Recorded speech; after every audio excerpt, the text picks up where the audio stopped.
Tumekutana hapa pamoja na wenzangu ili kuweza kutoa ufafanuzi wa jambo ambalo linaonekana kidogo limezua taharuki kwenye mitandao ya kijamii na maeneo mengine.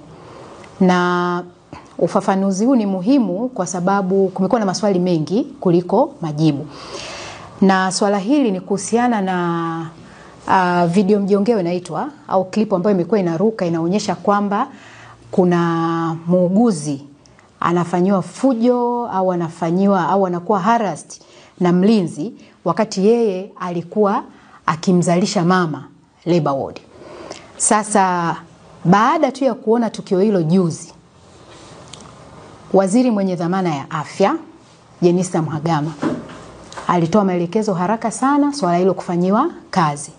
Na swala hilo tumelifanyia kazi Wizara ya Afya kwa kushirikiana na wenzetu wa ofisi ya Rais TAMISEMI, lakini ofisi ya mkuu wa mkoa wa Kigoma pamoja na halmashauri ya Kibondo. Tumeshirikiana wote kwa pamoja kulifanyia kazi. Na kwa uchunguzi wa awali ambao ulifanyika kupitia mkoa pamoja na halmashauri, waliweza kutoa taarifa ya awali tarehe 31 mwezi wa 8. Halmashauri ya wilaya ya Kibondo ilitoa taarifa ya ufafanuzi kwa umma kufuatia swala hilo.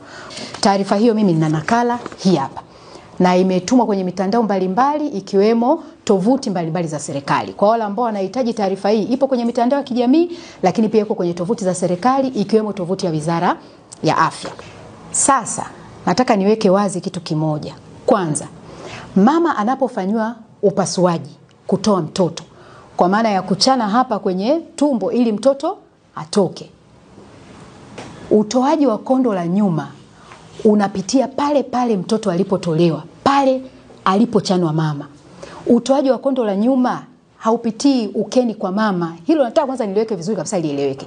Kwa habari ya kwamba alikuwa anamtoa mama kondo la nyuma, sio kweli. Sio kweli. Kile kitu kimeleta taharuki.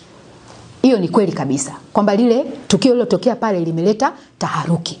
Lakini si kweli kwamba mama alikuwa anatolewa kondo la nyuma. Yule muuguzi alikuwa kwenye kazi zake nyingine za kawaida.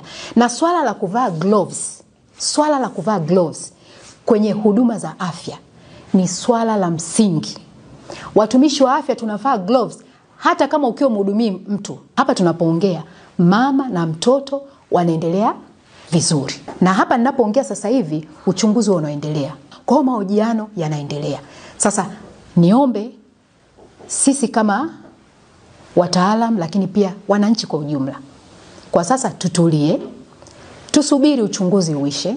Uchunguzi ukishaisha, taarifa itatoka. Kwa hiyo nichukue nafasi hii kwanza kuwatoa hofu wananchi kwamba huduma zetu za afya ni nzuri, kina mama wanahudumiwa, na ndio maana nchi hii tumeweza kupunguza vifo vitokanavyo na uzazi kutoka vifo 556 kwa kila vizazi hai 100 mpaka vifo 104 kwa kila vizazi hai 100. 80% ni kwa sababu kazi inafanywa, watumishi wetu wako makini. Kwa hiyo isije katokea kwamba mtumishi mmoja basi kaonekana kwamba ni sekta nzima imefanya vibaya. Hapana, huduma zinaendelea kama kawaida na huduma zetu ni nzuri na wananchi waendelee kuzitumia.